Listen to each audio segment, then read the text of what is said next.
Welcome everyone, welcome to Sudoku Kran Twitch stream, to Anatomy of a Puzzle episode 2. I am Tallcat, and to my right is Palfly Kampling. And this is the second in what we hope is going to be a long series of Anatomy of a Puzzles. The first one was about a month or so ago with myself and Malrog. Malrog was the solver for that episode. I was the seller of the puzzle. Today I am taking on the role of the solver, and I am going to be solving at least one of Palfly's puzzles. Can we first actually ask chat to let us know if the balance is okay of the vocals? I just turned down mine a bit because I noticed it was a bit loud. I should probably talk a bit so they can do that. Yes, it would be a good idea. Looking for a response. Hopefully everything okay. But anyhow. They'll tell us if it's bad. Yes, I would hope so. Palfly should be a tad louder. I can do that. I think it's just because I'm particularly loud. Okay, hopefully that should do it. Thank you, Toganis. Appreciate it. But yeah, so this series of puzzles, this series of streams, I should say, is we're going to have a focus on a single puzzle, maybe two, depending on how quickly we get through.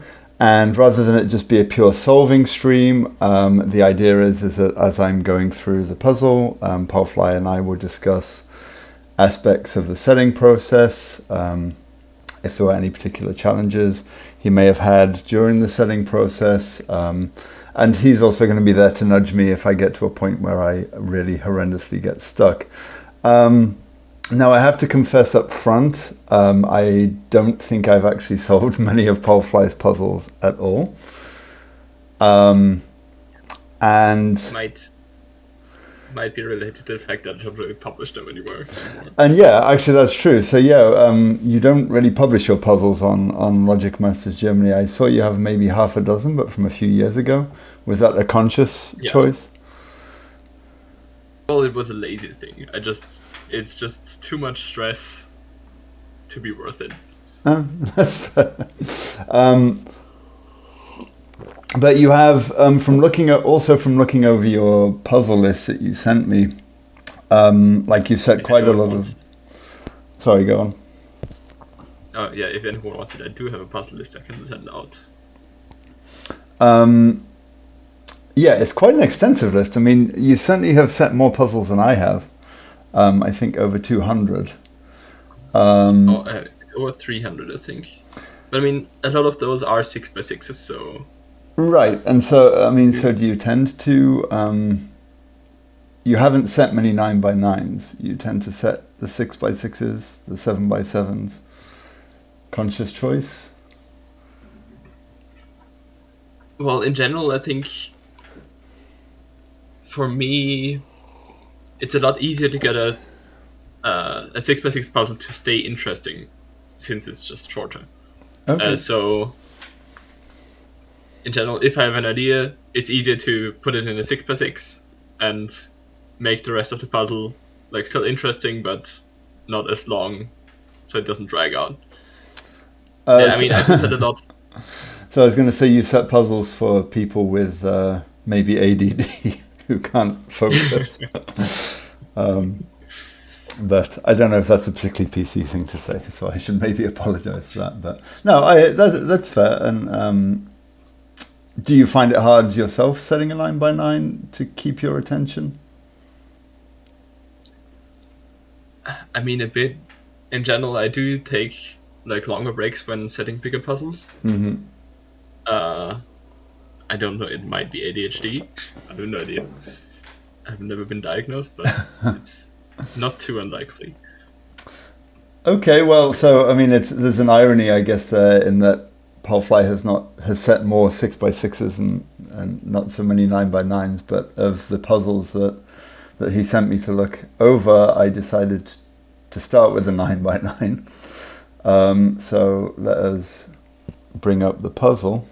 that I'm going to have a look at today. So you can perhaps pronounce the title for me, because I believe it's German. Oh. I couldn't hear that for a moment. Can you repeat that? Oh, sure, yeah. So you can perhaps give the title of the puzzle, because I believe it's technically German, right? Well, it's almost German, so the title is Knapp daneben. Knapp daneben, with an E instead of an A at the end, is German for like close but not quite. And you see that in some puzzles, if given clue is either one higher or one lower than what it's actually supposed to be. So like if there's a 9 kilo cage in the grid, the value of the cage will either be 8 or 10 if it's a Knapp daneben puzzle. And yeah, the puzzle came from someone in I think it was in the Skunkworks Discord, like just misspelling it, and it reminded me, like it inspired me to make a mix of Knapp daneben and Rennbahn. Basically the origin story of the puzzle. Okay, so Knapp daneben is the correct say. Okay, that makes sense. Yeah. And hopefully, I'm looking on the screen, it does seem to be working. We have this set up in multiplayer mode, so everyone on stream should be able to see me as a blue circle with Tallcat in, and Palfly should be floating around in a pink circle. And yeah, the point of this really was, even though I'm going to be mostly doing the solving, we thought it would actually be logical and more straightforward for... if I get really stuck, then Palfly can sort of wade in and maybe highlight particular areas of the grid, etc. Say, oh, have a look at this, have a look at that.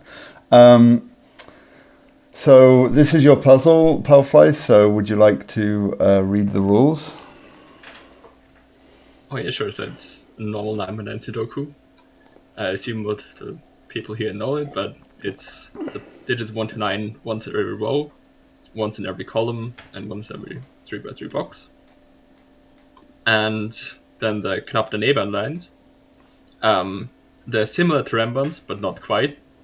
So basically, on a Remban, you would have consecutive digits in any order, for example, 1, 2, 3, 4. But in this one, there has to be one gap in it, basically. So 1, 2, 3, 4 wouldn't count because it has no gap, but 1, 2, 3, 5 would be a valid line since there's a gap. But you can put the gap anywhere. You can also do 1, 2, 4, 5. It doesn't have to be in one end. But the gap is only of a single digit, right? A single digit gap, yeah. So a 1, 2, 5, 6 would not work because that's missing out 2 digits. Yeah, correct. Okay. And I note in the rules, I think it's self-explanatory, but you also say that it can't be an extreme digit, because if an extreme digit was missing, then the rest of the digits would be a normal Renban. Yeah, exactly. Okay. Yeah. All right. So I haven't actually set or even solved a Knapp daneben puzzle before, so this is going to be interesting. But I think so. I'm going to have a go at this and kind of talk my way through it. But I think I can actually see very quickly that that you've telegraphed the start of this very well, because it seems to my eye that telegraphing is up here in the top left, and also with the placement of the given digit. So looking at this, this 4-cell line sees the whole of this, and it actually sees a given 5, and the ordinary thing to say, well, this means this is going to be an extreme Renban of 1, 2, 3, 4, or 6, 7, 8, 9, but both of those are not actually, they don't fulfill the definition. So if it were 1, 2, 3, 4, you've not missed a digit out. So I think that actually means that the gap in this line must be it must have a 4 and a 6 on, I think, and that the gap that's where the gap must be. And then on the flip side of things, it also means that it doesn't have a 1 or a 9 on, because if it were a 1 or a 9 on, then that would force the line to be, I'm going to get very confused with these lines. It would force the line to be 1, 2, 3, 4, or 6, 7, 8, 9. Rockrat, I like your suggestion of Mind the Gap, but I actually think that was, as a title, but I actually think that was my third ever puzzle I called Mind the Gap, and it had nothing to do with gaps and constraints. But yeah, so that seems the logical starting point. I mean, my guess is that this was pretty much the first line with the given that you placed in the grid, right? Yeah. Yeah. And it's also, in general, I would encourage people to put their break-ins, if there's no specific reason not to put their break-in to the top left, because that's where people are going to start looking. And it's, to me, it feels more frustrating than anything usually if you have like to scan the entire grid until you find the break-in hidden somewhere. So in general, I prefer, in my puzzler set, to just put it in top left or around there. So you mean in the sense if there isn't something like obvious like an 8-cell thermometer or what have you, either that or if it's like some visual thing, like if you have if you already have the visuals drawn in the grid, for example, for adventure, which I also set a lot for. I have a series of Scrabble tiles, and it's basically always the letter drawn with lines, and then the point value of the letter in the bottom right corner. Okay. And because that given is always there and it has to be in the bottom right corner to look like a Scrabble tile, it's usually the breaking stems from the given digit. So that's, for example, one case where it's relatively obvious that the break-in won't be in the top left. But yeah. Okay. In general, if it's like this, a puzzle that either front doesn't have like a visual thing, and also, of course, if you have friendly cells or something, you can't just twist the puzzle. But if it's twistable, I prefer to just put it in the top left so people can see. Yeah. I mean, that's pretty fair. And I think because I think mostly when people think of Renbands, they nearly always, I think the 5 trick with Renbands is almost like one of the secrets of it, that if you have a 5-cell with 5, and having the geometry shape where it's all pointing at a single thing, I think the combination of the two makes it very clear that this is where you're supposed to start. I also like that it kind of, the immediate thought is, well, this is an extreme, and it kind of then flips it on its head and said, well, no, actually it's not. So now I'm looking at this line here, because this is sort of the opposite of these three in that it sees the whole of this line. And it can't have 4 or 6 on it.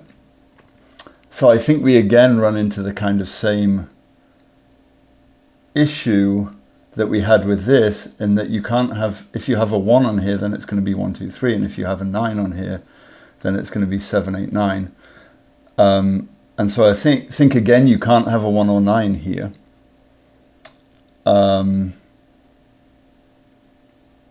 But I think the flip side is now you have to have a 5 on it, because that's where the gap is going to be. So then we have a 5 down here. So now the given 1 is going to go here in this box just by Sudoku, and then this is going to make this a 1 over here. There's some interesting general theory about this, more or less, that I'll let you figure out. But okay. There's something you can say about a line if you know a specific digit. Okay, well, I guess, yeah. I mean, I guess generally you can say, I think generally you can say, well, no, I was going to say generally it can't have a 1 on, but yeah, that's not necessarily true. All right, let me ponder this as I go. Okay, but then let's see. So we have 5 and 5 and 1 and 1. So one of these is going to have a 1 on, but I think at the minute all the business is still in the top of the grid. This given 1, did you place this very early? Because this deduction seems very deliberate. Well, yes, it was placed quite early, but not for the reason of this specific deduction. Oh, okay. All right, interesting. Might be a little hint there. Oh, okay. Well, we shall see. When it comes to puzzles, do you tend to... What would you say is... Do you have a target difficulty you go for? Because I know you've set some pretty tricky puzzles in your time. Do you feel pretty flexible? No, in general, I just let the puzzle, like, choose the difficulty itself, basically. Okay. I don't go, like, other than adventure, I said easy puzzles, yeah. But other than that, I just make the puzzle and it turns out whichever the difficulty turns out to be. And yeah, usually that's just my solving level, so like 3 to 4 stars usually on the 9x9s, and yeah. Okay. Sometimes easier on the smaller puzzles.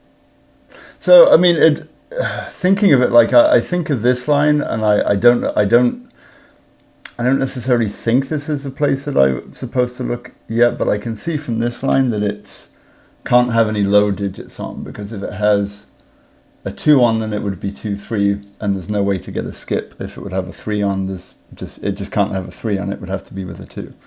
So I think this is from high digits above 6, so it's got to be from 7, 8, 9, and because it has to have a skip, it has to be 7, 9. Yeah, exactly. That's what I placed the 1 for, to disambiguate the high-low, by the way. Oh, okay. Oh. So okay, yeah, that's actually good. You didn't fancy extending the high-low out to the whole grid, or would that just? Yeah, no. I think in general, I think it's better to have the high-low coloring with familiar constraints, because if you already have to think like in the weird way, like for this one where you have the gap in it and it's not going to be easy to think about, I don't want to like put that extra burden on the solver, because I mean in the end it's the same logic if you know it or if you don't know it. Yeah, that's fair. Okay. So yeah, so this line is now forced to be low because of this line here.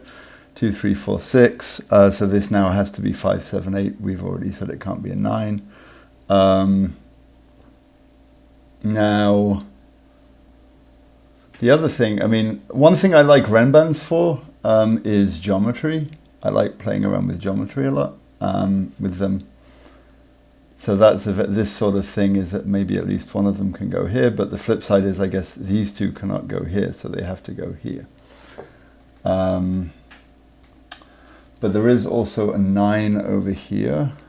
Oh, we have a 7 on this line. That's something. Yeah, I'm not quite. I'm not quite sure if I'm getting on the general principle yet. This obviously can't have a 6 on it because then it would be 5, 6, 7. So it's going to be 4, 5, 7 or 5, 7, 8, which does limit it somewhat. We know the 9 is down here. So again, one of these is going to be on the more extreme side.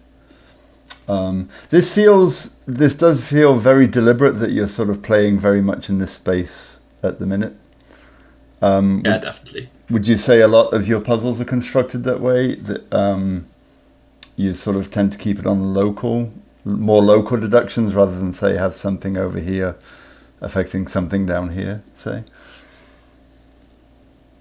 I mean, I don't know, to be honest, because I mean I do also like stuff like remote sums, and I mean that's never really local, or at least not very local. Remote sums. Yes, it's where you have one cage, a single cell cage. For example, if it says 8, you put in one digit. For example, let's just say the cell down here is an 8. Then you could put in a 3 in the cage and then count 3 cells away in any direction and put a 5 in that cell. Oh, yeah, okay. 3 plus 5 is 8. Gotcha. I do like playing around with those, and yeah. I think I've only really I think I solved one of those in the Katadoku pillar. Yeah, I think there's actually 3 in the Katadoku pillar, yeah, in total. which was Oh, surprising. okay. Geez. All right. I guess I didn't go far enough. Okay, so I'm looking at 9 and 2, 3, 4, 6 here. Um, this is kind of tricky though, because if the 6 were up here, then you could have a 9, 6 with an 8. And that would be 2, 3, 4, or I guess this is 2, 3, 4, 9, which is an awful pencil mark. And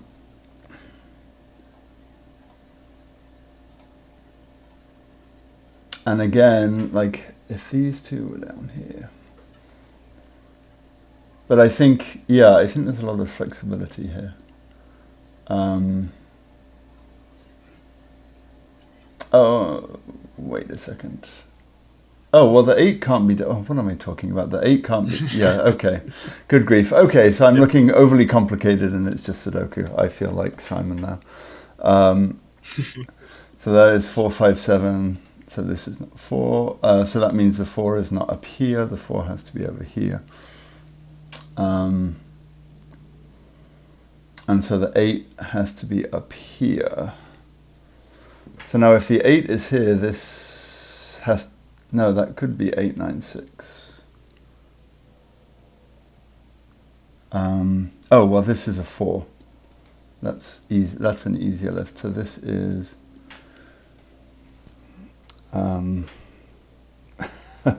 yeah, this is why I tend not to stream too much, or at least hard puzzles, because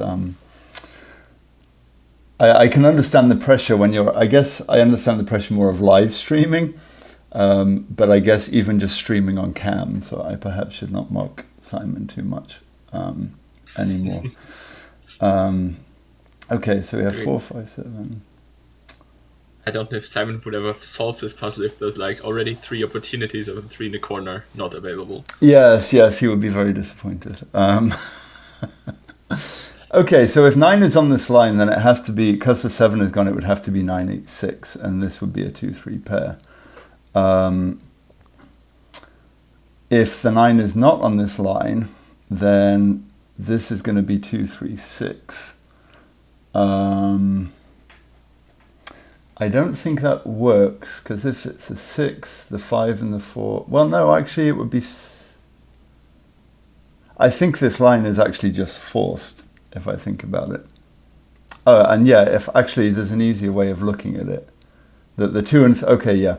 Because the 1 and the 4 and 5 are gone, the 2 or 3 just can't be on this line, because there's no other digit for them to join to. So I think this is just... Yeah.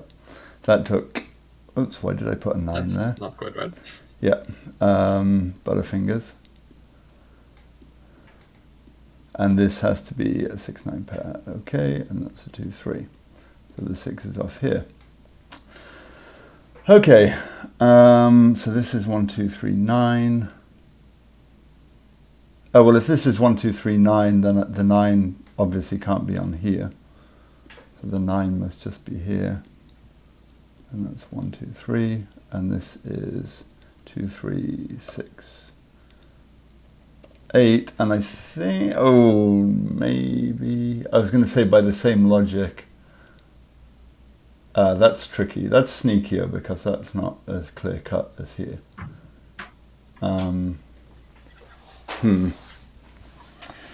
Okay, so yeah, I mean, it's it. From this point, I mean, this has felt a very logical, purely just in this, and now I feel like at this point you probably had some of these digits here, and it's like, okay, how do I start branching down into the rest of the grid? I'm definitely a person that like sets a solve, as I said. So I just put in a clue and see where it takes me, and then I place the next clue. When you do that then, so do you often find yourself going down sort of paths? So if, for example, you say, oh, well, I place this clue and I like this clue, but then I place another and I place another and I place another, and now it's all terrible, so I'm now going to back up all the way to this clue and start again. Oh, yeah. A lot of trial and error.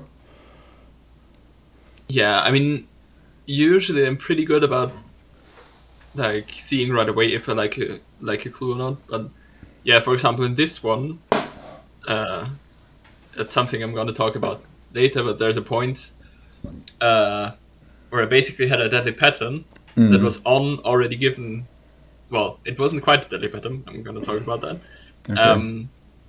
But yeah, it was on clue, so I didn't want to like have multiple lines in the same cell, so I basically had to back up quite a bit to fix that. Oh, okay. So for an aesthetic purpose. Okay, so I mean, one thing I know, both of these have extreme digits on. And so from what we were talking about up here, if you have an extreme digit on the line, we now actually know that there has to be a 5 on the line. Yeah. In both cases. And so this actually is a 5 down here. And that's purely because if you don't have a 5 on the line, then it would be 9876 for anyone who's watching. I mean, it just... I think I'm beginning to appreciate that a little more. So now we have a 5 here. That's also basically the more general thing I was talking about earlier. That if you know the highest digit of the line, you know the lowest digit. Because it has to be like the amount of cells below plus 1. Oh, okay, yes. That makes logical sense. And I guess conversely, if you know the lowest digit, you would know the highest. So in this line, for example, I guess I actually think that's going to help here now. I was just about to use this line as an example. But if this were 2 and 3, if 2 were the lowest digit on this, you would know that the highest digit would have to be 2, 3, 4 plus 1, which is 5. And so this can't be 5. And so this actually isn't the 2, 3 pair. Wow, it was like you planned that revelation. Is that correct? I don't think you can quite do that. Oh no, I can take the 2 off. I can take the 2 off, yes. Yeah, exactly, yeah. Okay, yes. Getting overconfident there. So 3 and 6, they would be the extreme, so that would be a 4. 6 and 8, that could be a 9. I'm going to do it. Oh, it's not a 9 because there's a given 9. Aha, suspicious. But if it was 8 and 6, it could also be... Couldn't be a 7, it could be a 5. Okay, so it also then doesn't have an 8 on. Well, I guess the way to more generalize it is the 6 would have either a 2... Sorry. The 6 would have the 3 as the lowest digit, or it would have the 9 as the lowest digit, and it can't. The 8 would have a 5 as the lowest digit, and it can't. So it also can't have an 8 on. So that actually does make this an 8. So 3, 6, so this has to be 4 or 5, so there's a 4. I was very happy with how that line worked out, Yeah. So after having all of this, I guess, was this the next line to start? Or, because I feel this was the next one, and then you probably pencil marked digits here and then said, okay, how can I force? Yeah, and these lines were after, the ones that go down from box 2, Mm-hmm. And also one thing I might talk about now. Yeah. For example, for this 9. At this point in the solve, when I placed this line, I knew I wanted a 9 somewhere in this column. Okay.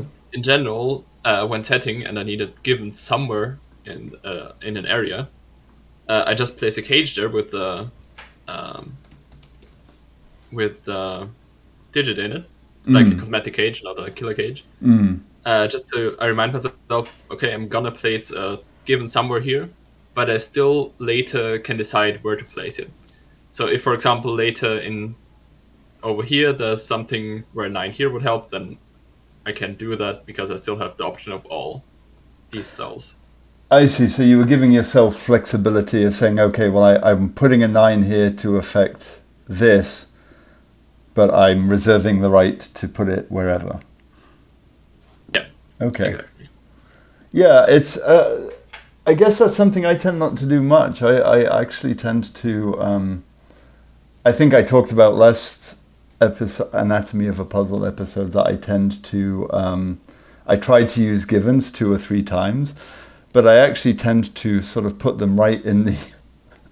I tend to put them in one place and then rarely consider moving them. I actually think the puzzle I solved last time was somewhat rare in that I did move the given, but even then I should perhaps be a little more flexible in that way, because I often tend to find myself backed into a corner where I'm like, well, what do I do? And I could probably just move the given, but okay. So we know this is from 5, 6, 7, 8, but it's missing.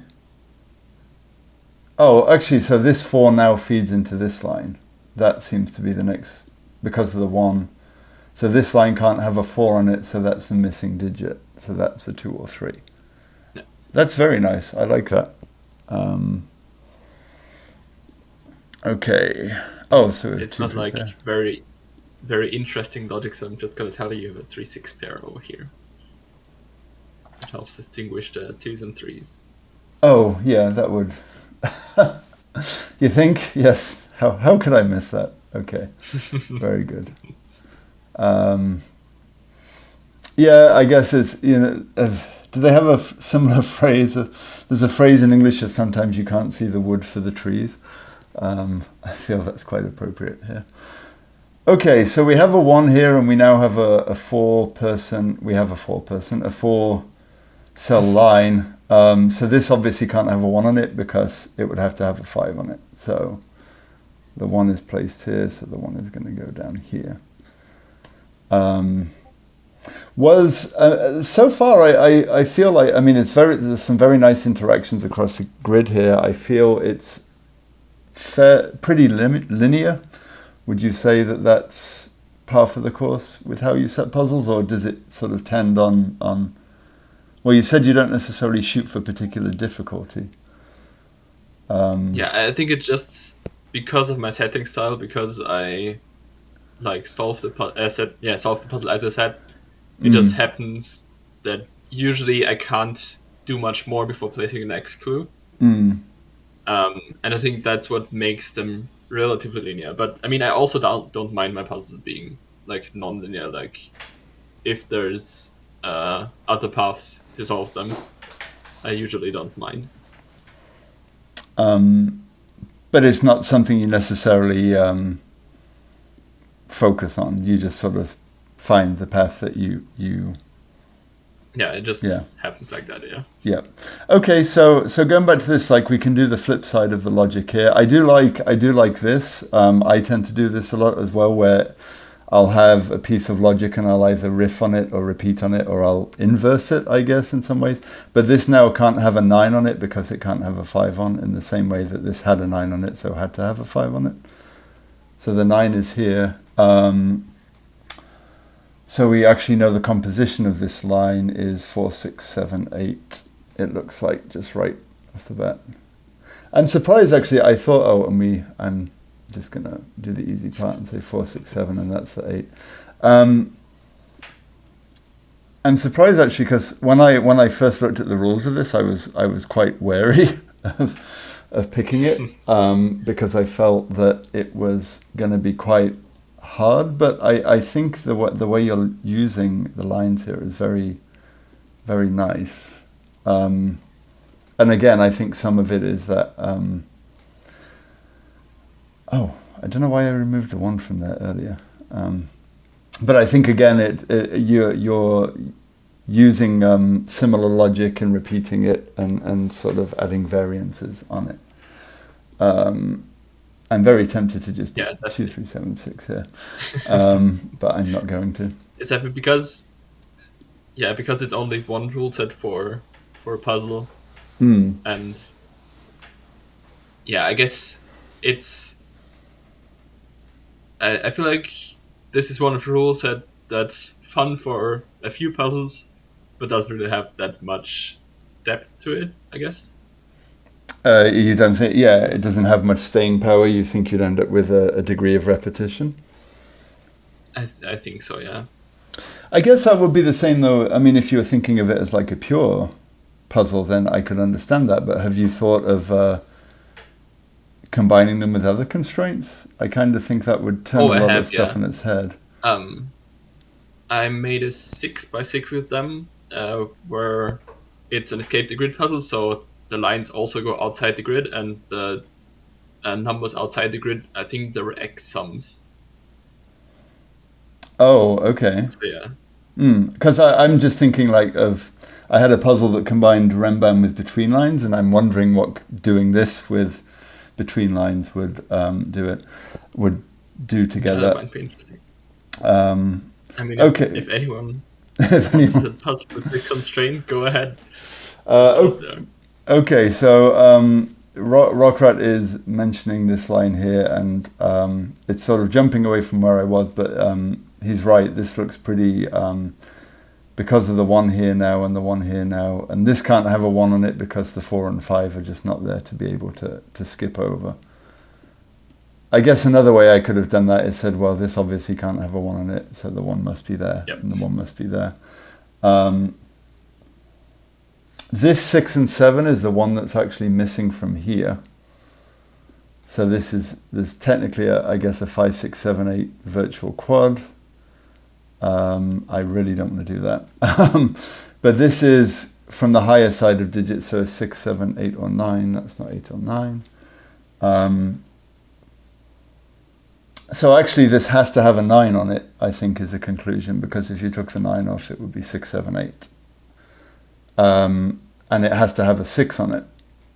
And the 7, 8 is what's getting skipped over. So we can do some solving, some resolution. Thanks, Kathy, for the Prime sub. Oh, thank you, Chatty Cathy, for Prime sub, yes. And welcome in the chat. So this is now a 1-2 pair. Oh yes, actually I forgot to mention at the start, and let me just take a pause here. For everyone in chat, I'm sure most of us know. Hello Malrog as well, by the way, welcome. Apologies for missing, I'm trying to go back and forth between the chat. But don't forget to check out SudokuCon YouTube. The video of this stream will be up there probably in the middle of next week, but we're also releasing videos of the various live stream segments from SudokuCon in April. We had one from Glum Hippo this week, which is about how to create your own variant Sudoku, like a Canap Daneben, perhaps. But we also had one from Rangst and Sven and Soexemic on Sudoku solvers, and there are going to be more coming. Actually, I think the next stream release is actually going to feature Palfly and Juggler. Is going to be on visuals of puzzles. And I'm actually looking forward to watching that myself, because I wasn't able to see the stream in person. Because at the time I had to give the president of Nicoli a ride to Boston Airport. But anyhow, that's by the by.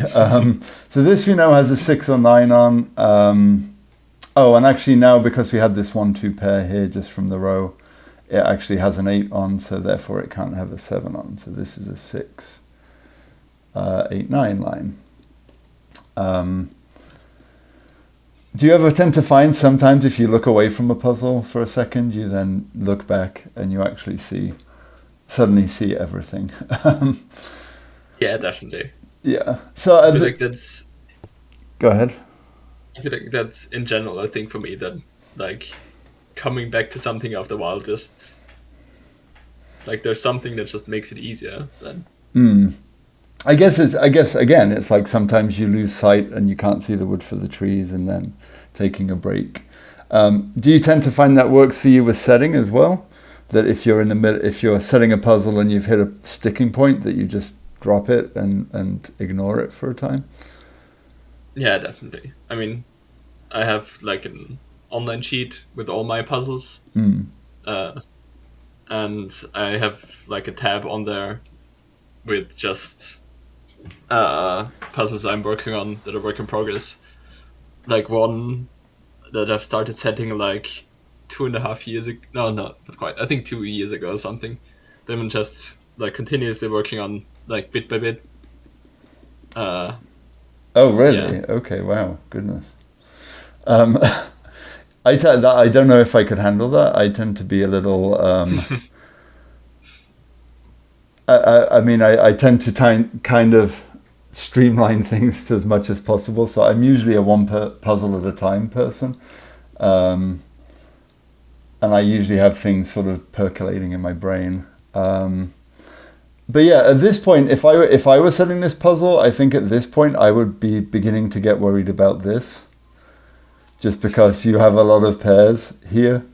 So I would be beginning to think, okay, how am I going to resolve that? So I'm guessing probably this line or this line is going to do some resolving along the way. I think at this point I wasn't too worried because I had nothing in the bottom four columns, and since all the pairs up top are unique, like I knew that I would be able to resolve it, even if it needs a few clues. But yeah, so I wasn't too worried about that. So again, in the same way that you sort of started with this and then pulled down into here, did you sort of resolve that you're pretty much going to play within this space for the time being and then work your way downwards?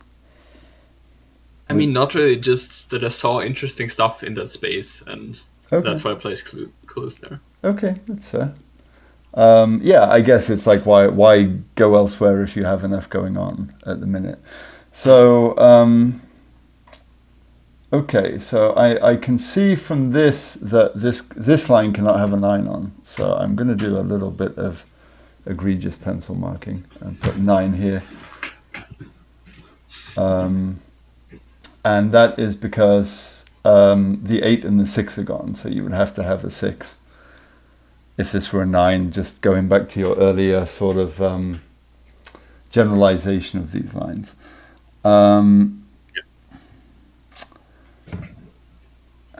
So, and we know I'm going to pencil mark this, although I tend to be, I mean, you probably see from just solving this, I tend to be someone who doesn't overly pencil mark, although unless it's a point like this, because if I overly pencil mark, I tend to suddenly get very lost and find it very hard where to think. Like missing pairs and stuff, looking at stuff. Yes, exactly. So when I guess so Malrog sort of touches on the point here is how did you find or realize that there was interesting pairs? So when you were setting and as you were solving, would you sort of pencil mark these boxes fully and then start thinking, okay, how can I place a line here, or was it apparent to you? I do pencil mark, but in general, I think I pencil mark a bit more when I set, because in the end, if there's going to be a clue there, like the solver's eyes are going to be drawn there. So even if it has a few more pencil marks than I usually would put in an empty cell, the solver's going to look there. But yeah, so for example, like where usually I would also stick to like three center marks at most. For setting, I sometimes use like 4 or 5 maybe. Okay. Yeah, I guess I mean I would imagine, because I'm just thinking with this being a slightly non-standard rule set. I mean, it's a twist on a standard rule set. I would almost have to have more information there. As I've been talking though, I am realizing I think this digit has to be a 5. Because if this was a 5, there was no way. If this were a 5, there was no way that this line could actually work. Because if it didn't have a 5, it would have to be 2, 3, 4. So that was just a random, again, something random that I noticed once I looked away.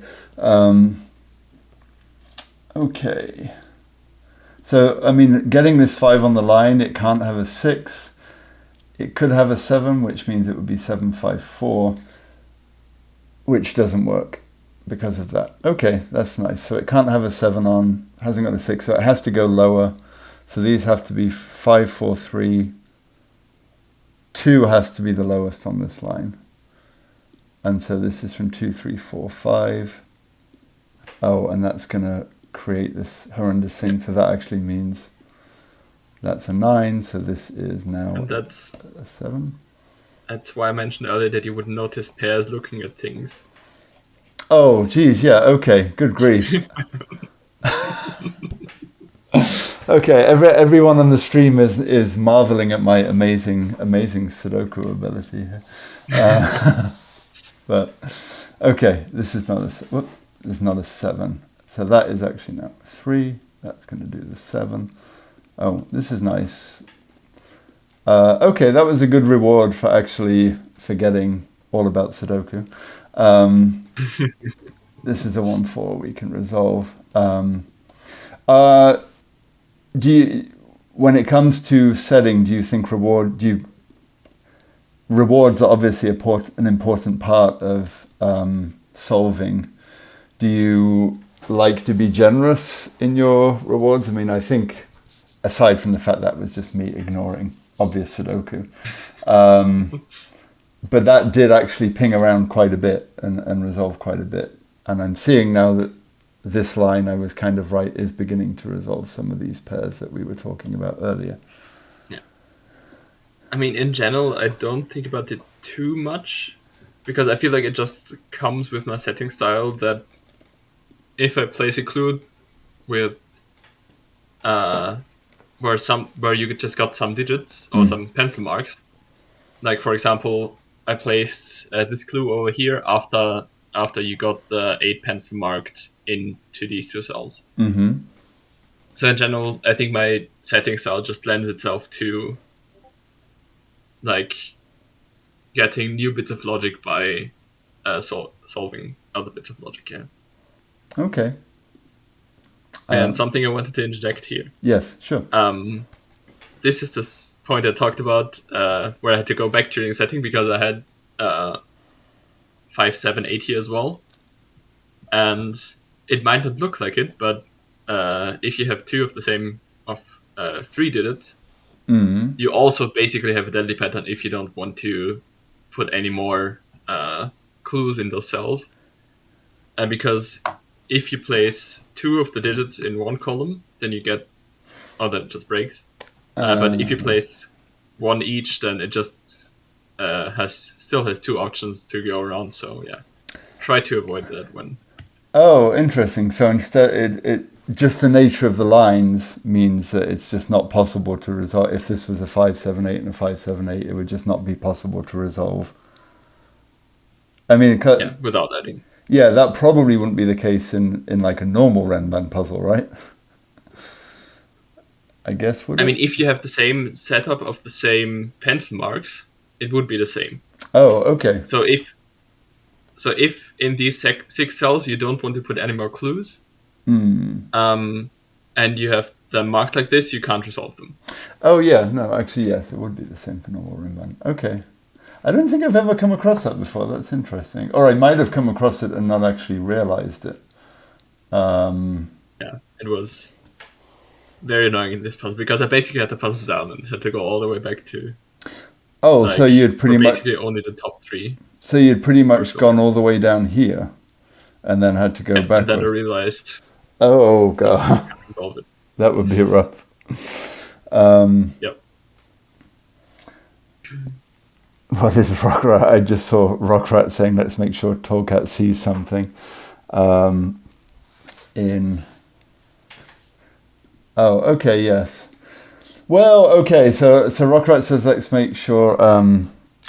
I see the X-wing on the 3s here because that actually does something. I think my next thing was to actually look down this column. I could be nitpicky and say, well, this is technically not an X-wing because it's not in 4 boxes. But yeah, I was actually thinking to pencil mark down here, but there is a 3 here. So the 3 is the lowest digit because the 1 and 2 are gone. So then we actually know that 3, 4, 5. So 3 and 6 is the highest, but the 4 is missing because it's already up here. So that's a 3, 5, 6. And that actually does, I guess, does fit quite nicely with what we were just talking about. Yeah. So when I was going to say, do you have that version anywhere of the original one with this? Like, was it a substantially different puzzle? No. Well, I mean the bottom half was different, but I generally don't save early versions. Because I mean usually I just have an editing version in my spreadsheet, but not one with history. Yeah, I tend to. I sometimes for some of mine I have like a version 1 link, and then if I'm not satisfied, I'll go and do a version 2 or a version 3. But yeah, I rarely. Those are usually ones where I've actually completed the whole thing. That's not something where I've made a mistake and gone back to try, or something like this has happened. This line now, I think purely just because of this line is now forced. This can't have any high digits on because the 5 and 6 are gone. So this now has to be a 1, 2, 4 line. And that I can see is doing some work again on resolving some of these pairs quite nicely.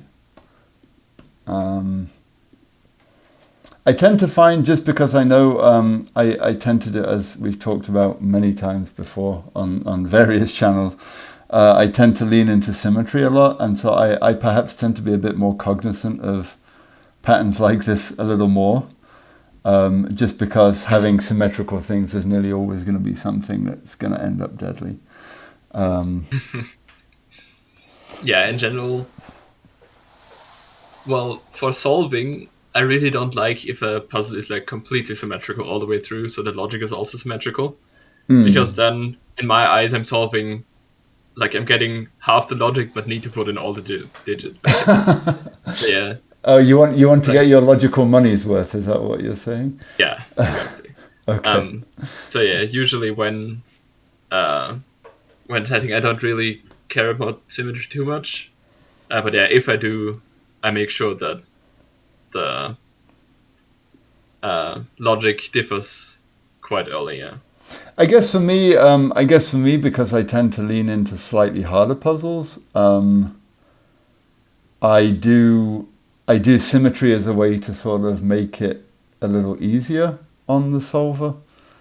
And it tends to be almost exact symmetry, because I don't like it in a way. If I have something that I know is a pretty hard deduction to figure my way through, or figure your way through, then I'm kind of like, okay, I want to give you, that's kind of feeding into what I think of as a substantial reward if I'm going to give you a bit of a break. Because you've spent all this energy over here figuring this out, you're going to have the same thing over here. Okay, so this doesn't have a 2 on it, but if this was a 1, it couldn't have a 3 on it as well, so that's a 3 and that's a 1. I mean, I don't know what Malric is talking about. There are no random bands in this puzzle. Yes. Come on, Malrag. Box 9 Knap Daneben is an acceptable constraint. Okay, so the 3 is the lowest, so then this has to be 4, 5, 6, so it has to be a 6 on it. And the 5 means that this is a 4.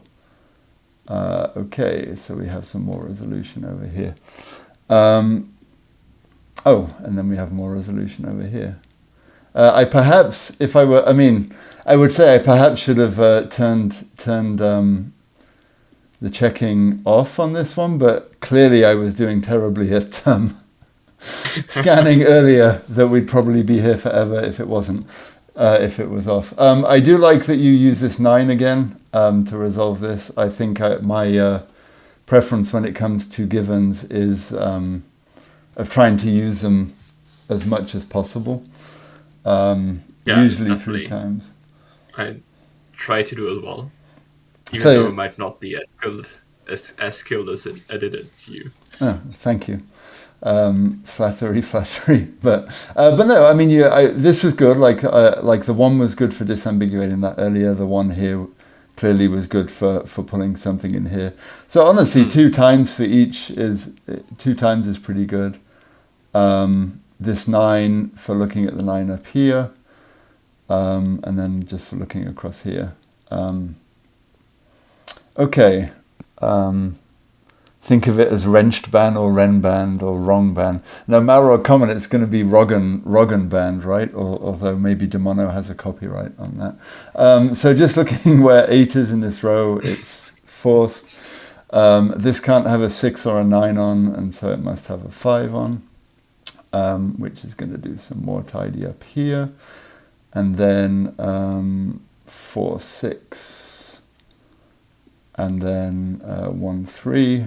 This clearly just can't be a 6.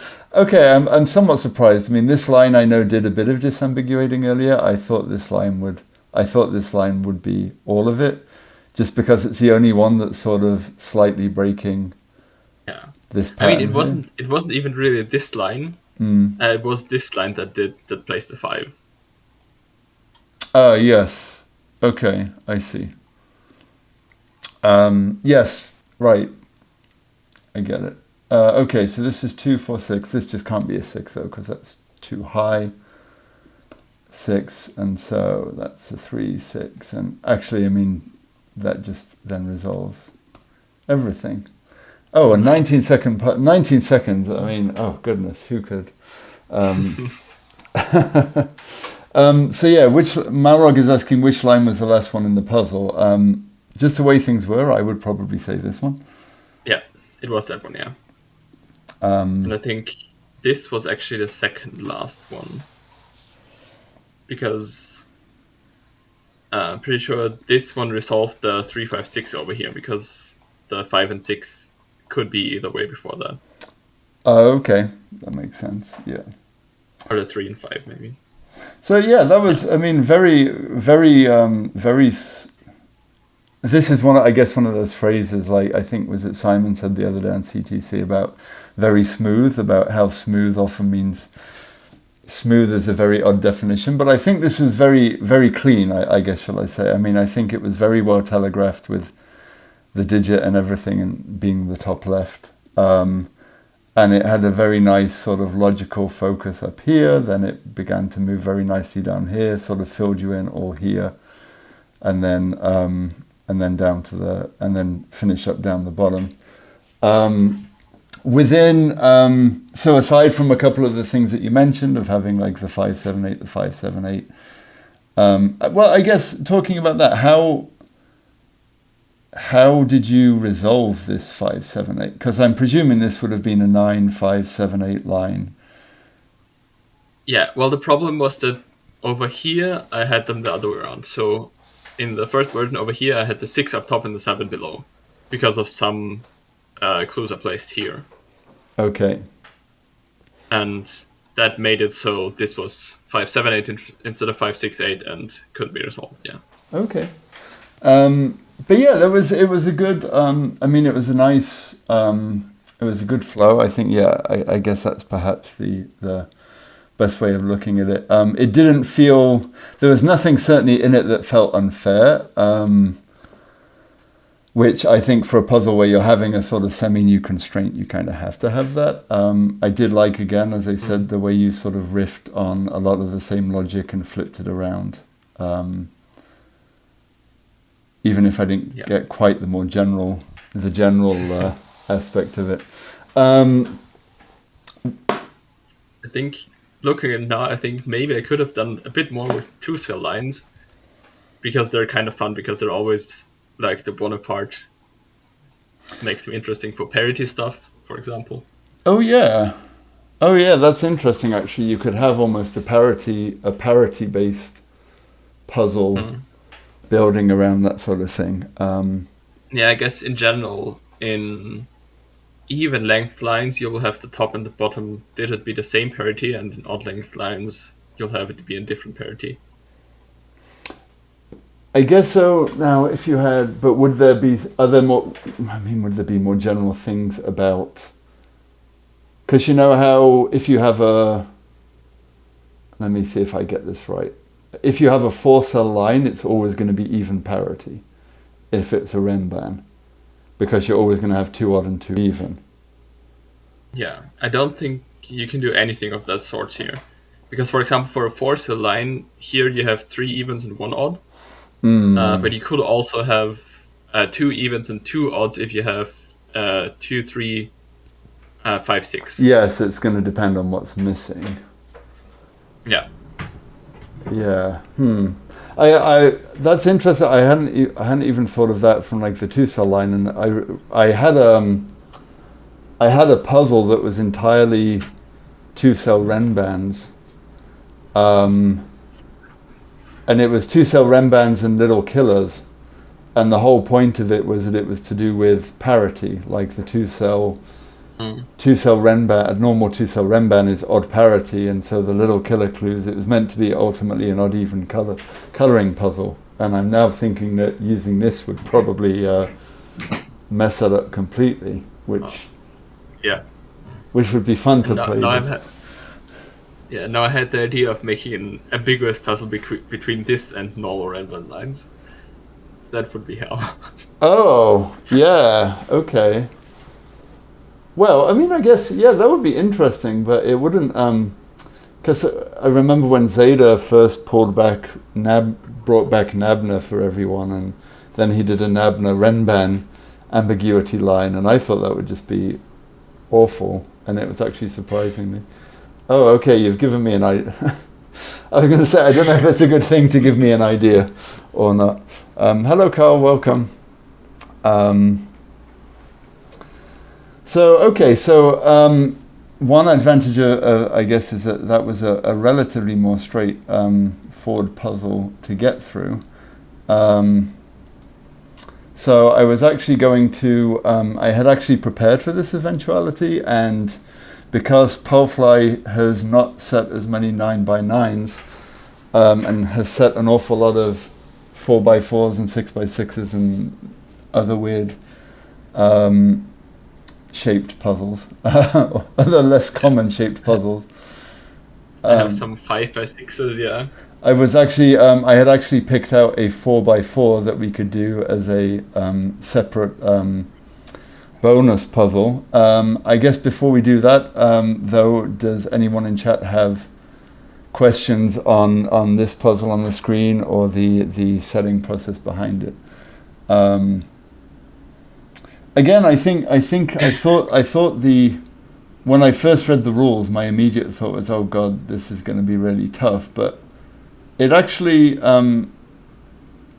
just having the gap of 1 actually made it actually flowed quite a bit easier than I thought, and my brain was able to wrap around it. I did not post a link to the puzzle. That's a very good point. Yes, thank you. Yeah, I think the point, the fact that it's based on a popular constraint makes it a bit easier to start with. Yes, that's true. I guess one thing I mean you did a bit of, but then I guess it doesn't really differ so much from the normal. Let me see if I can just quickly post a link in the chat here. I'm just gonna copying. Okay, that should do it, and I'm gonna pin that. Apologies for not doing it at the start. Thank you for reminding, Prof. I was going to say, I guess one thing, but it doesn't. I guess it doesn't necessarily differ from Renbans that much. In that is the geometry side of things. But then it doesn't. It's that's not the uniqueness about the constraint here. So I guess it wouldn't necessarily play that much.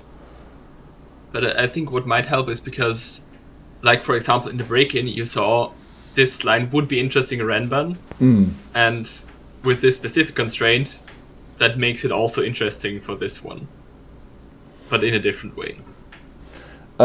Yes, no, exactly. In the opposite way, I guess. Because if it were in the Renban, you'd probably start coloring extreme and high and low. Marogas, was this your constraint idea, and how long did you play around with it before setting a puzzle with it? So it was my idea based on a misspelling in a text chat, but someone misspelling the German knapp daneben. But that gave me the idea to basically make the line. I set a 6x6 like right away in like 20-30 minutes, and I think this puzzle took like 1 or 2 days because people seem to like the small one, so I thought might as well try make a bigger one out of it. And so it took a few days after that, and then this was done. Was it? Did you incorporate it in part of it? Was it part of a puzzle pack or anything, or just a standalone? Oh, it's just a standalone, yeah. Yeah, it's. I mean, I'm just throughout the solving of it, my brain was turning over about ways to potentially mess around with this. So I should say, if this any puzzles of mine come out with this constraint in the future, then you can blame or congratulate Palfly for it. Wait, Marog, are you asking me or Palfly there? Was there any logic from the constraint that surprised? Or both? I mean, I guess for me, I don't know if I would say... there were a couple of lines that I was surprised at first glance that they were immediately forced. But the one thing, I think the one thing I like is that it... and which is why I think it might be interesting to play with it in combination with others, is the counter thing of you end up forcing 1s and 9s off of lines rather than onto lines, because I think that's a very common trope in Renban puzzles. Is it's like, oh, here's a 1, so there's a 1 on a line and that does this, and in this you're flipping that on its head, which in a just a slightly subtle way. So I think I liked that a lot. How about you, Palfly? Was there anything? Are there any? Well, I guess, are there any snippets of logic that you might have come across that you didn't put in this puzzle? I mean, I don't think so.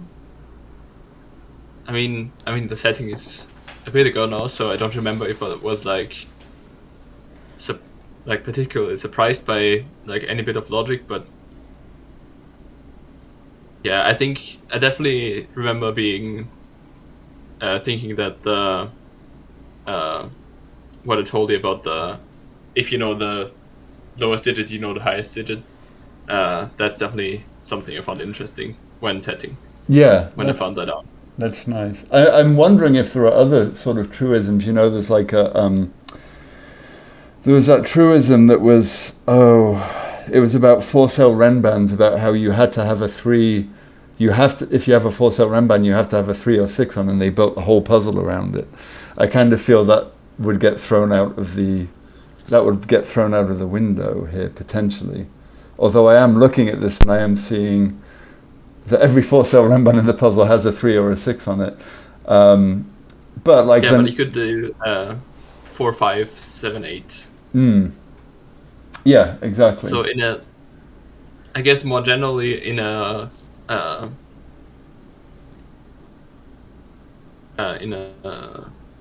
with normal Renban, you have the one of each modularity when the bed were 3. On 3 cells. So 3, 6, 9. If the line is at least 3 long, you'll have at least one of those. Yeah, so that I think that's a more general. Yeah, that would be statement. Interesting.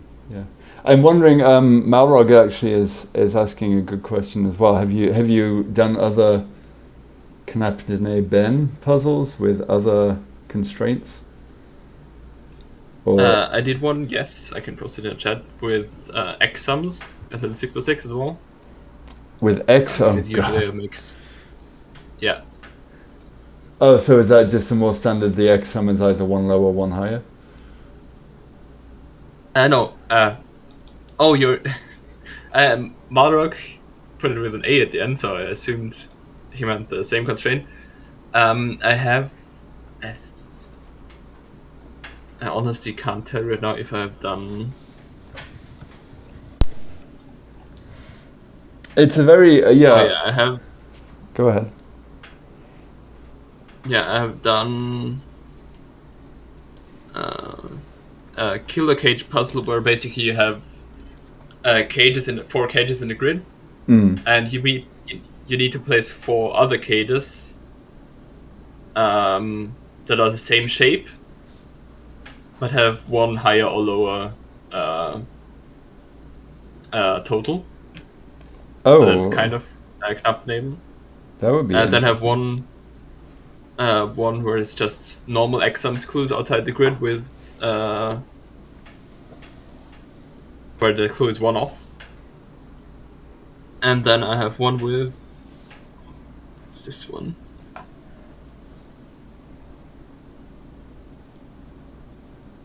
Oh, I guess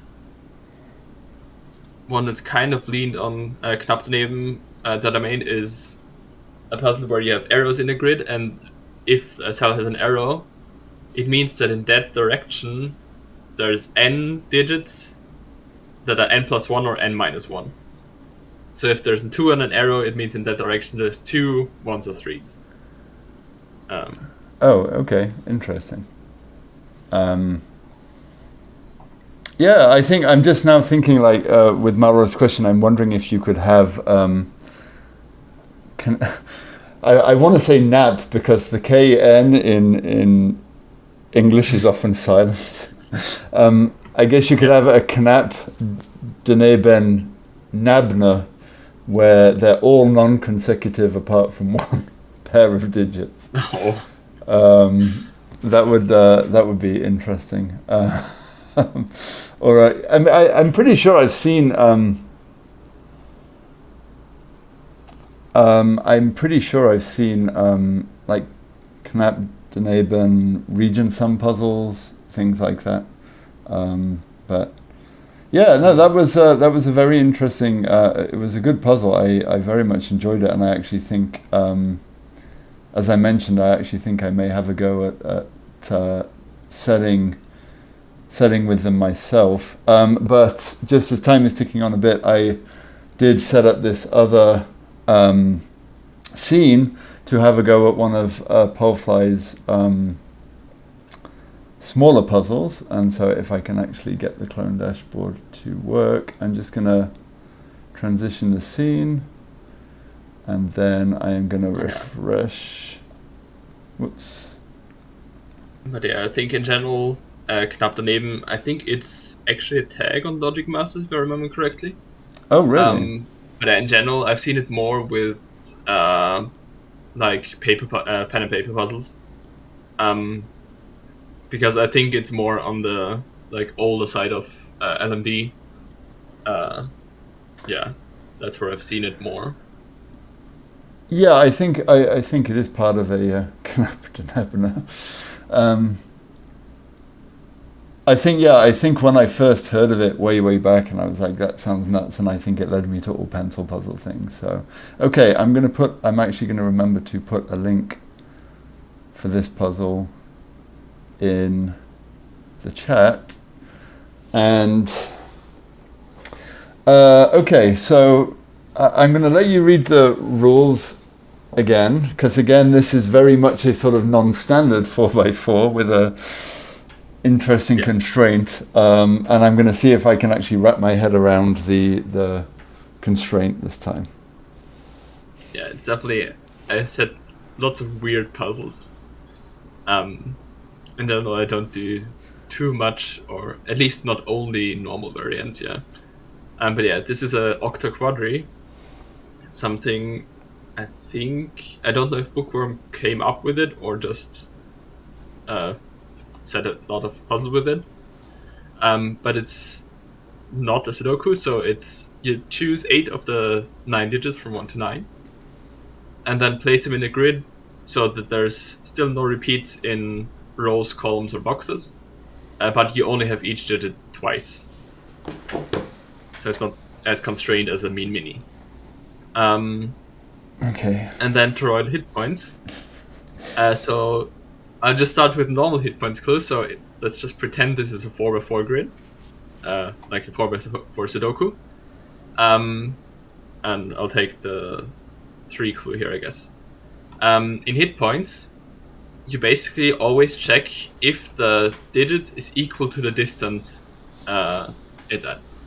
So for example, you could, in a normal 4x4, or I guess it would also, fill this with 1, 2, 4, 3.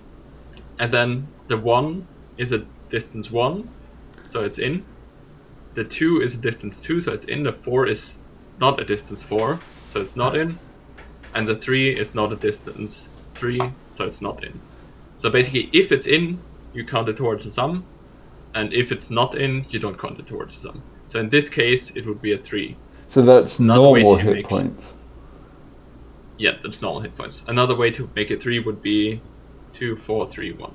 So in this one, only the 3 is correct, and 2 is in position 1, 4 is in position 2, and 1 is in position 4. Okay.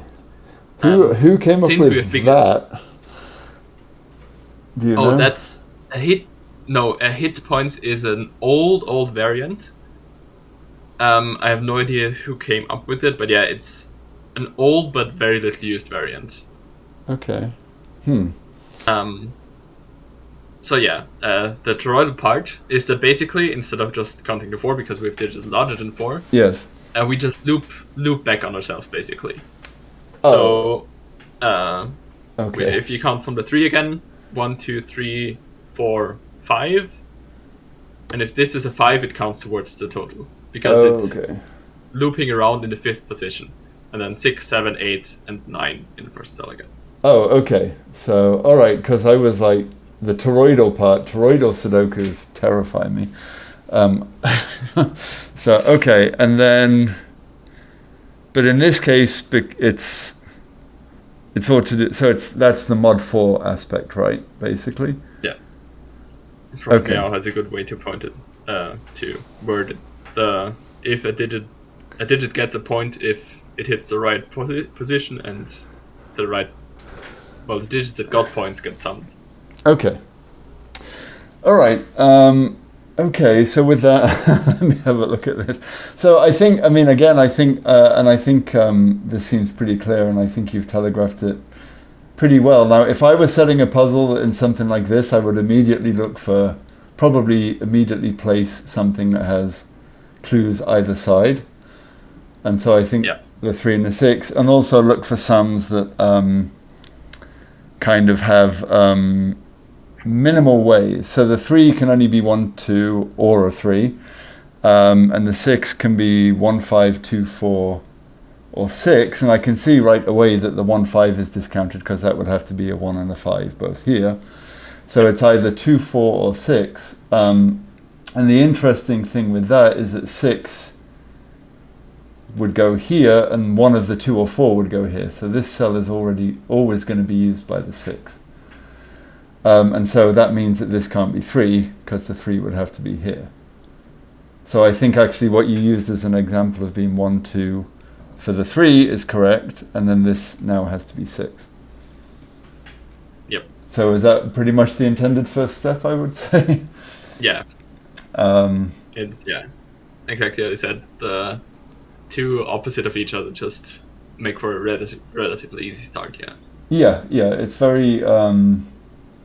I was going to say there's nothing like numbered rooms here, I guess, but as I'm looking at this, I'm now thinking there are very few clues. So I'm wondering if there's going to be a negativity aspect to this puzzle as well. Oh, I should have also said before I even started that this was we talked about this offline. This was a puzzle that you had set for one of Clover's Biddy Bites pack, but it never got included.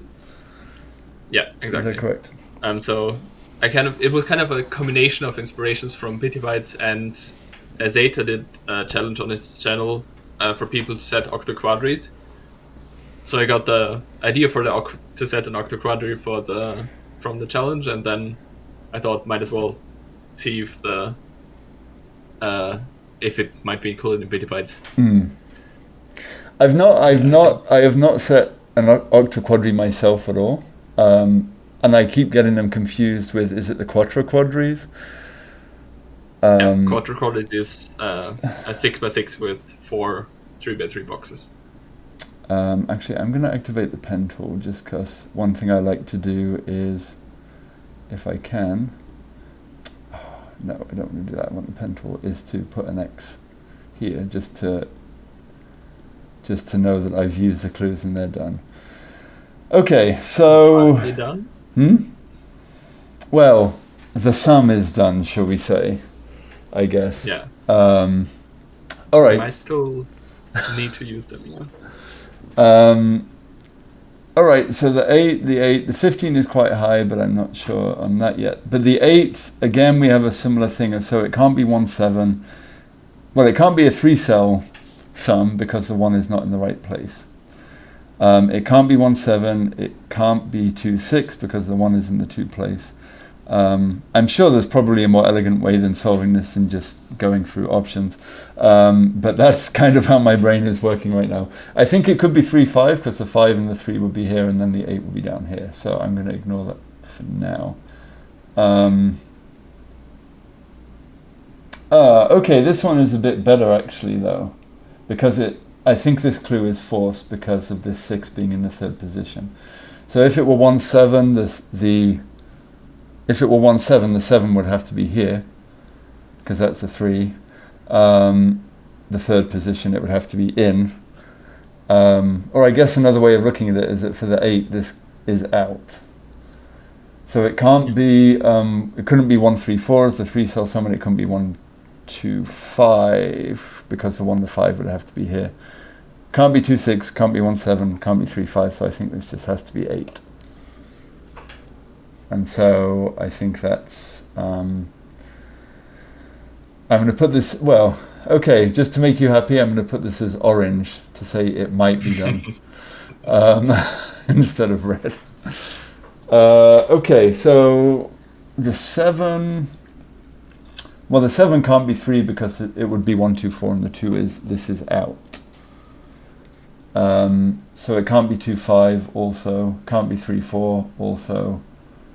Can't be 1, 6 because also. So, wait, is that right? No, I think I made a mistake there. Hang on. Yeah, you must have missed one option. Yes, no, it can't be 1, 6 and it can't be 2, 5. Could be 3, 4. No, it couldn't be 3, 4. It has to be a 7. But then the 7 is a 3. No, I think I've missed an option there. All right, I'm going to... Yeah. Okay, I'll go back to this point here, and I think this is a negativity. So I have to be careful with 4, 8, 5, 9, and yeah, so this, from the 3 point of view, this is out, but this can't be in, so it can't be 4 or 8. So 5, 7, 8, 9, it's not 8, and it can't be 4. And from the 6 point of view, it can't be 9 or 5 because they would both be in. So this is 3 or 7, which actually is out for the 15.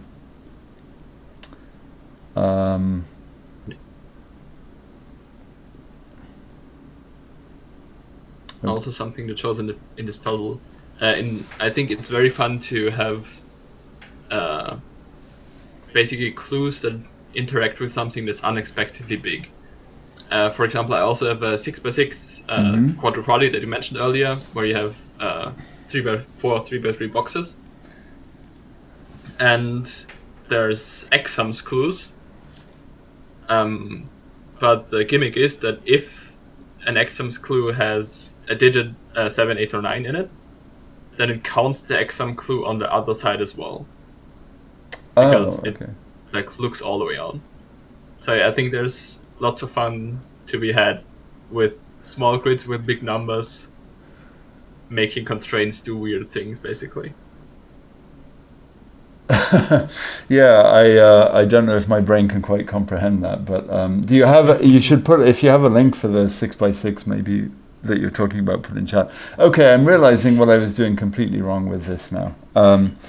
So it can't be 1, 2, 4, it can't be 2, 5, and it can't be 3, 4 because of this 2 here, but it can be 1, 6, and that is what it has to be. I'm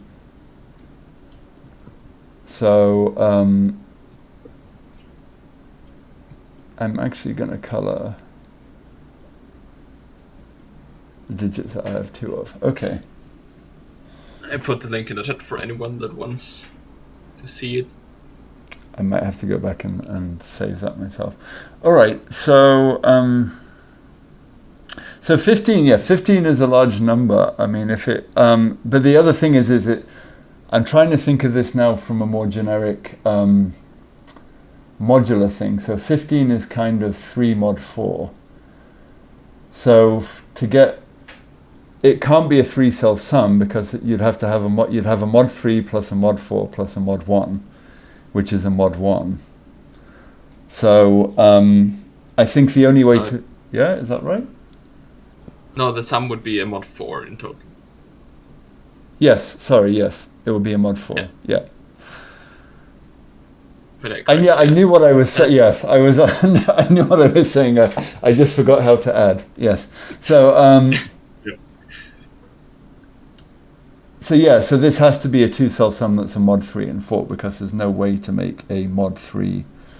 So this has to be a mod 3 and 4 and a 2-cell sum, and it can't be 6, 9 because we have 2 6s. So I think it has to be 7, 8, and that has to be 7, and that has to be 8. So that has to be 3. So that's like 2 8s gone.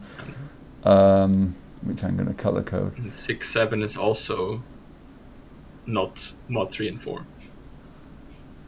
Yes. A 6, 9. That's actually something. Yeah. The interesting thing is the modularity of the whole thing is not actually something I noticed when setting the puzzle. I only saw that when someone else solved it on stream, that you could use that. And like that's something I just completely missed when I set the puzzle, but yeah, it's neat.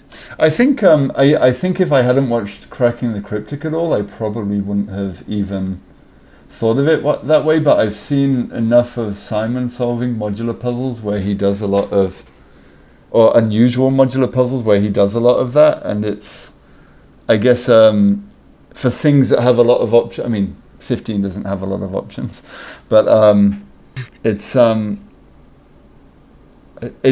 a bad way of thinking of it. But yeah, if I hadn't watched CTC at all, I probably would have flailed at that for a while, or I would have just gone through possible combinations and then realized it. Okay, so this actually now has implications for the. So the sense I'm getting is that this was the first 2 clues you added. The fact that these 2 now kind of impact the 8 make me actually think that the 15 and the 8 were added before this 8. Would that be accurate? Yeah, I think the top left 8 was the last clue, yeah.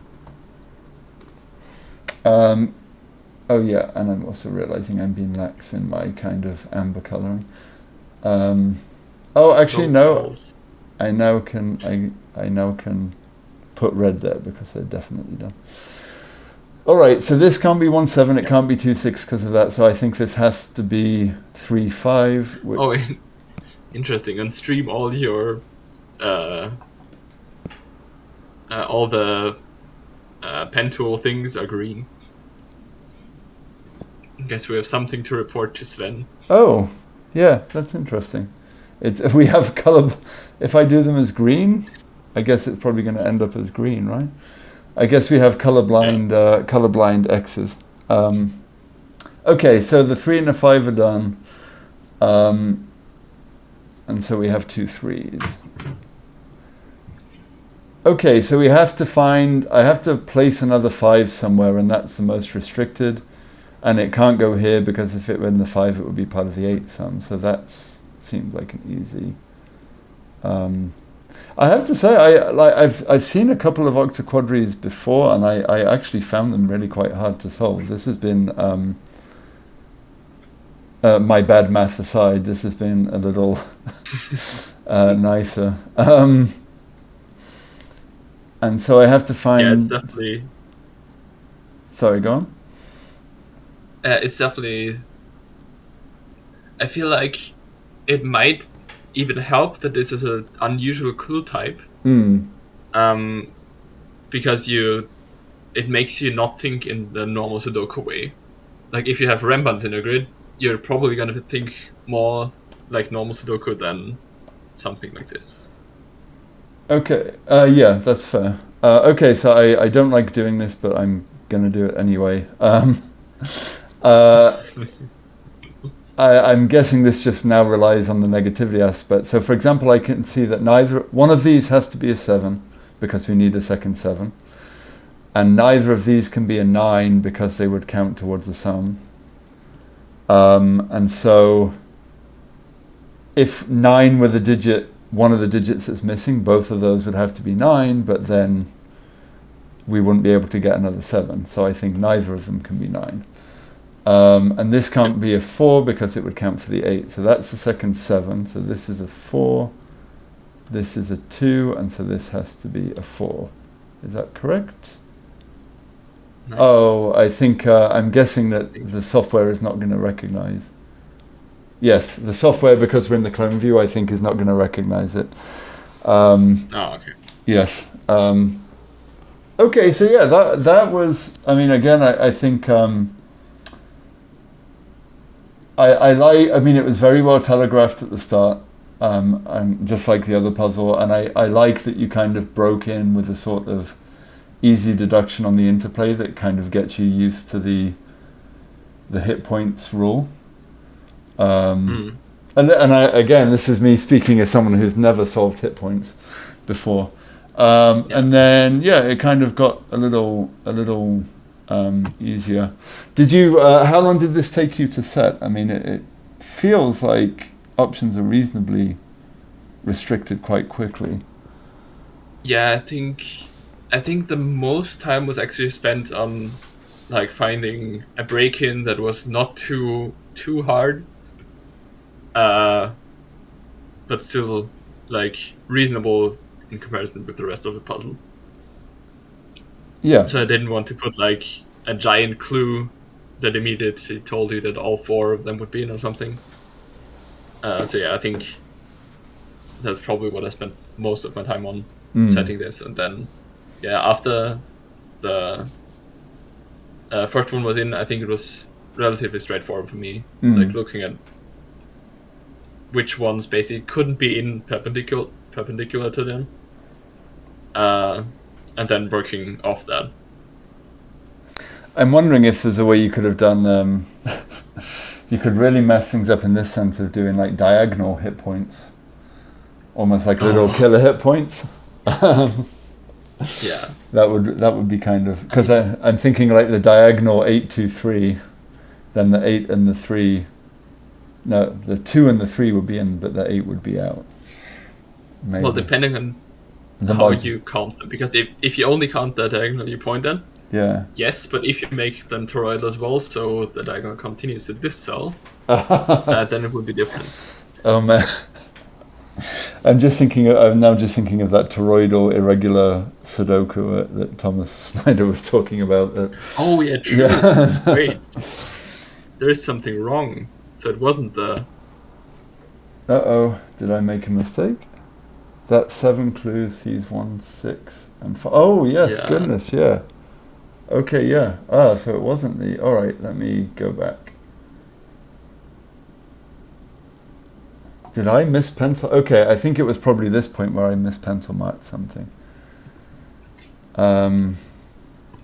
Yeah, that's a very good point. How did I miss that? 1 sec. Okay, let me just do a full good lift. Oh, I think... Did I make a mistake in here? Yeah. So until this point, it's good. You just made a wrong assumption, I think, on one of the cells. Okay, so it's good up until this point, and I'm just gonna 1, 5, 6, 7, 8. That can't be 9. Oh, I think maybe. Oh no, that can't be 3 as well. 5, 6, 7, 8. That can't be 9, and it can't be 1. 1, 2, 5, 6. Oh, what probably happened is I did a typo. Maybe, yeah. As I was good lifting, and so that can't be 4, and it could be 2. Okay, I think that's it. Yeah, I think I took the 2 out of this one. I think, but I think this still can't be 9, so that has to be 7. That has to be 2. That has to be 4. Okay, that has to be 4. Okay, there we go. All right. Wow, that was embarrassing. Thank you for catching that. Proof that apparently the rule set is not ready for me to make something with, because okay, but yeah, that was that again. I mean, it was very nicely put together. And I am trying to think. So what you said on this one, it was just a matter of trying to find a good break-in. Do you spend a lot of time when it comes to puzzles with break-ins, or do they come to you very easily? I mean, usually I don't spend too much time on the break-in because I only start setting a puzzle when I know a break-in usually. Okay. So I'm very much like I don't like force myself to set puzzles or anything.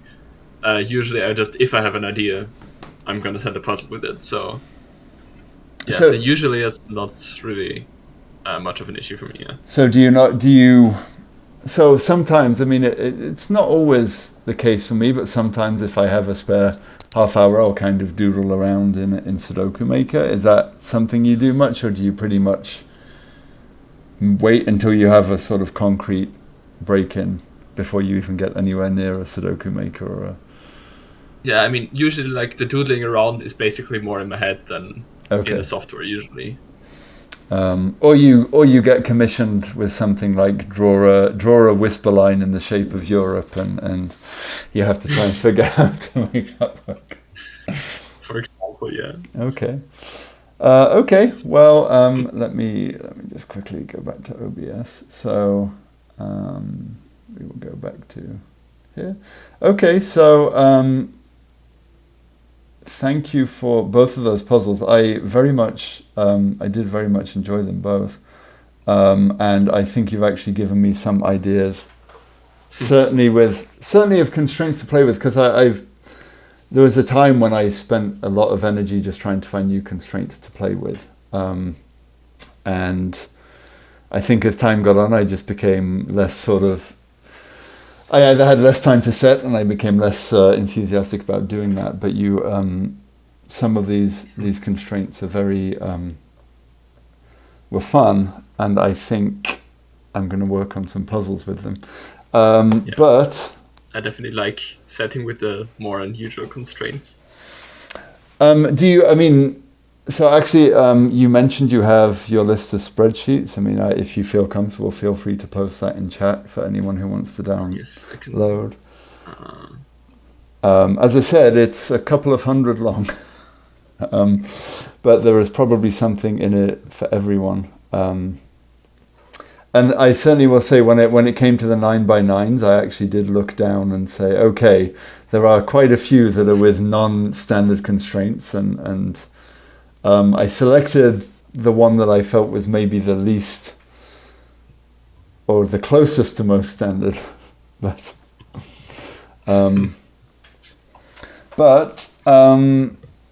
with that, I think we can wrap up the stream for today. Thanks everyone who in the chat who stopped by. I hope you enjoyed, and I certainly enjoyed getting a peek behind some of Palfly's selling process. You will see from the end screen, there is going to be another SudokuCon stream in a couple of weeks, and then I believe in about a month or so, we will have the next Anatomy of a Puzzle episode with Malrog and Skojo, I believe. And so we look forward to that. But if anyone out there is a setter or a solver and would like to participate in one of these streams, please feel free to reach out to myself, Palfly, to Malrog, to James Sinclair or Chatty Cathy on Discord. And other than that, I have nothing more to add. So I hope you all enjoy the rest of your weekend, and see you all soon. Goodbye.